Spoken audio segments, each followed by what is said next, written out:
שמי גלי רוס. בגדול אני מגיעה מרקע של הנדסה. אחרי התואר התחלתי לעבוד כמנהלת פרויקטים בחברת פיתוח. עשיתי שם שנה כמנהלת פרויקטים, עוד שנה בשיווק ומחירות. טעמתי, הספיק לי, התפטרתי, נסעתי, חזרתי, נכנסתי שותפה בחברה שהכרתי את המנהלים שלה במקום העבודה שלי, ופחות או יותר באותה תקופה פנה אליי מי שהיום הוא השותף שלי ושאל אותי אם אני רוצה לבדוק את האפשרות להוציא לפועל איזשהו רעיון שיש לו. הנקודה הזאת, ואני אתן עליה איזשהו דגש קצר, היא מעניינת. לא הייתה במודעות, היא לא הגיעה אחרי חלום להיות יזמת, היא לא הגיעה אחרי חלום להיות עצמאית בכלל. אני בשלב הזה עוד לא ידעתי מי אני, שלא לדבר על מה אני רוצה לעשות. לא שהיום אני יודעת מה אני רוצה להיות כשאני אהיה גדולה, אבל בשלב הזה בטח ובטח לא פניתי לזה בתור ההזדמנות שלי להקים סטארט-אפ. זה לא הגיע משם. זו הייתה זרימה לכל דבר, ואני נוטה לחשוב שיש בכך יתרון, שהדברים קרו מעצמם יותר מאשר כיוונתי להם, שזה לא לפסול דרך אחרת, זה פשוט החוויה שלי. יצאנו לדרך והקמנו את החברה. המועד שבו אנחנו התייחסנו להקמת חברה הוא המועד שבו הצלחנו לגייס כסף. כסף שלא הגיע מהבית, כסף שלא הגיע מחברים, כסף שלא הגיע ממשפחה, כסף שהגיע ממשקיע מקצועי בתחום שלנו, שאמר וואלה, לרעיון שלכם יש סיכוי. או לצורך העניין, וואלה, לרעיון שלכם אין הרבה סיכוי, אבל אני אוהב אתכם. אתם נראים לי אחלה צוות. שזה פחות או יותר מה שקרה. יצאנו לדרך, הקמנו את החברה, ובחיי, כמו בלונה פארק, במקום 30 שניות, 3 שנים. פשוט וקל, כאלה. מההתחלה ועד היום. החברה היא בתחום האינטרנט, אנחנו פיתחנו דפדפן, סוג של דפדפן חדש, שמהותו הצפה של תכנים בשכבה על גבי דפדפן קיים. זה למעשה דפדפן שמתלבש על דפדפן, שהמטרה שלו לתת לחלון הזה, אנחנו קוראים לו הבראוזר, איזשהו עומק, איזשהו נפח שיראה קצת יותר מאשר רק את העמוד שבו אתה גולש באותו רגע. ייתן לך עוד תכנים במקביל, עוד גישה לאפליקציות ולווידג'טים ולמשחקים ולאתרים שאתה אוהב במקביל לאתרים שבהם אתה כבר נמצא, ואפשרות לעשות הרבה מאוד דברים תוך כדי שאתה גולש. איזושהי התנהגות שהיא קצת יותר כמו האייפון, כמו מה שאנחנו מכירים היום מהסמארטפונים עם כל הווידג'טים הקטנים, איזושהי התנהגות יותר כזאת מאשר מה שאנחנו מכירים היום בדפדפן, שזה בעיקר כותרת עד כותרת תוכן. הליך היה מאוד מאוד קשה, ובסופו למעשה נוכחנו לדעת שהשארת המחקר שלנו, המוצר שחשבנו שיצליח, אכן מצליח. הוא אכן, יש לו יש לו ביקוש בשוק ויש לו צורך, וזו הייתה נקודה שהשפיעה עלינו מאוד מאוד לטובה, ומאוד עזרה. לראות את הדבר הזה באוויר, לראות אנשים משתמשים בו, לראות את גוגל אנליטיקס מדווח על עוד כמה מאות אנשים, ועוד כמה מאות אנשים, ועוד כמה אלפי אנשים, ולראות את הגרף הזה עולה, ולהיות איפה שאנחנו היום, זה ממש תחושה טובה, שהגיעה אחרי הרבה מאוד זמן, יותר ממה שבדרך כלל. מאחר ואני לא יודעת מה זה אומר להיות יזם, אז אני לא יודעת להגיד לך מה זה אומר להיות יזמת לעומת להיות יזם. אני יודעת להגיד על יזמות, על להיות בעל הבית, שזה תפקיד, אם כי תפקיד זה קצת מוזר להגיד, כי אף אחד לא נתן לי את התפקיד הזה, אני לקחתי אותו, אבל זה איזשהו מעמד, איזושהי צורת חיים שהיא אחרת. אתה מחזיק באחריות, אתה עם הזמן מייצר אצלך את האחריות לחיים של אנשים אחרים, אתה משפיע על חיים של אנשים אחרים, אתה לוקח עובדים, ההצלחה שלך גוזרת באופן מיידי על ההצלחה שלהם. אם אתה תצליח להביא כסף, להם תהיה משכורת. הדבר הזה, החוט הזה, האחריות הזאת, למרות שאני לא חושבת שאחריות זה האסנס פה. תשים את עצמך במקום שבו אתה זה שאחראי לך לעסק, למשהו. יש איזושהי ישות בעולם הזה שהיא לא קיימת בלעדיך. וזה לתקופה יחסית ארוכה, כלומר יזם שהצליח זה יזם שבו העסק שלו כבר רץ בלעדיו, אבל היזמות, תהליך היזמות שאורך שנים, הוא אף פעם לא דקה, כן? אחרת אתה רעיונאי ולא יזם. מי שמקים ויוצר, תקופה ארוכה מאוד העסק שלו תלוי בו, הישות הזאת היא כולה הוא, וזה משהו שצריך להבין את המשמעויות שלו. זה המוטיבציה לקום בבוקר, זה העובדה שאתה חייב לקדם את הדברים, זה העובדה שכל יום שבו אתה עושה פחות, זה יום שבו הישות הזאת חיה פחות.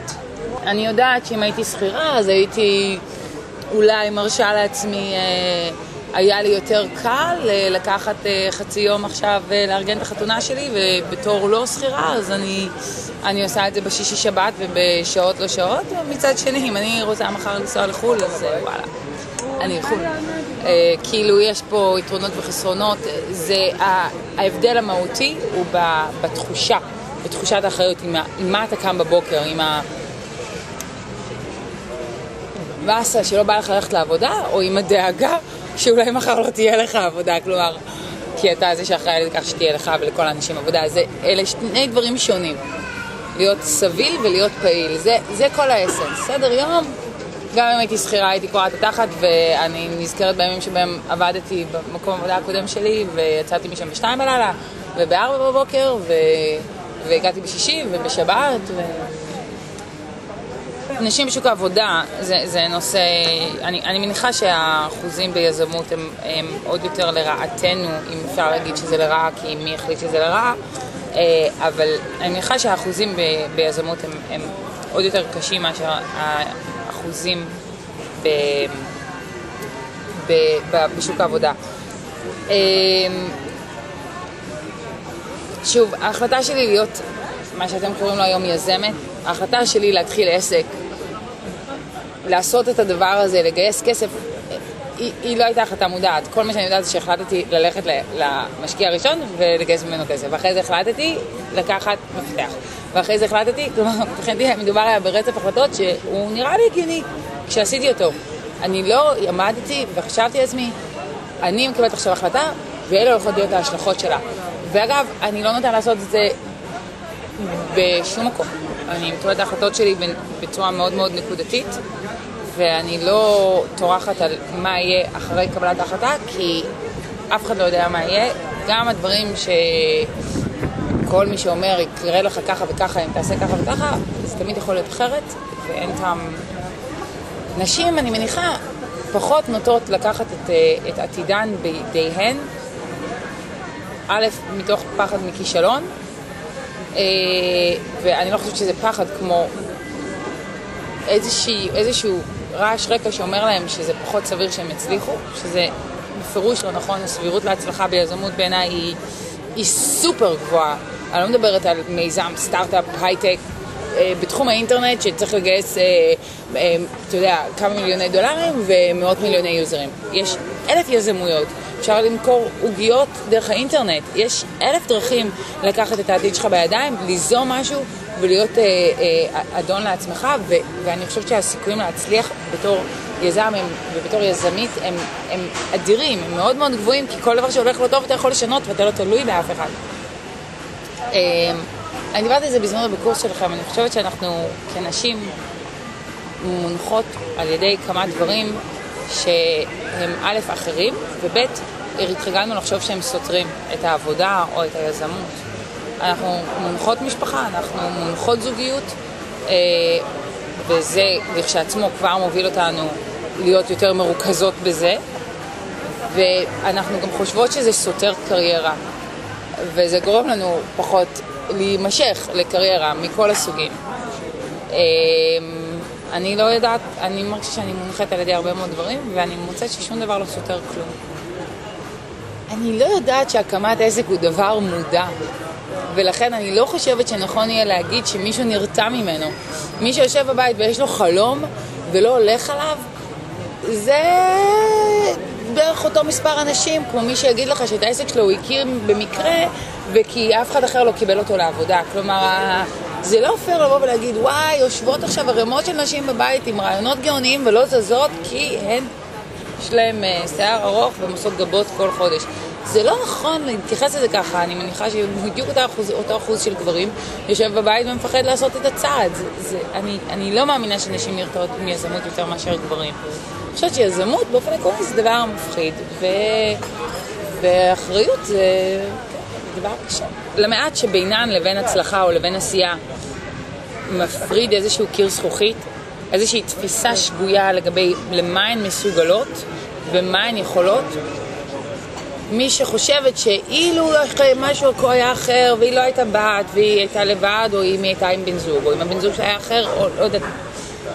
למי נשים וגברים כאחד, אבל נתמקד כרגע בנשים, חושבת שהיא הייתה עושה אחרת אילו, אני מציעה לקחת פרק זמן של 3 חודשים או חצי שנה ולהקדיש את אותו פרק הזמן לאיזשהו חלום שיש לה, לעשייה שהיא מחוץ לקופסה כמו שהיא רואה אותה. לקחת, זרקי חצי שנה, מה יכול להיות? רוב מי שרואה את הסרטון הזה עכשיו הוא סטודנט. זה זמן מת, אל תבלבלו לי את המוח, אין לכם שום דבר לעשות. קחו חצי שנה, תקדישו, תתאבדו על משהו, תלכו על משהו עד הסוף, כולל להיפגש עם משקיעים, כולל להיות במקומות שלא חשבתם בחיים שתהיו בהם. תחוו, מה יכול להיות? מה כבר יכול להיות? חצי שנה שרפתם, ובינינו הסיכוי שזה תהיה לחינם הוא 0. אתם תלמדו, אתם תשכילו, אתם תרוויחו, ובעיקר אתם תבינו האם היה שם קיר זכוכית, ותכירו למה אתם באמת מסוגלים, וכל מיני דברים יראו לכם פחות מפחידים ופחות מוזרים ופחות זה לא אני, אולי זה כן את.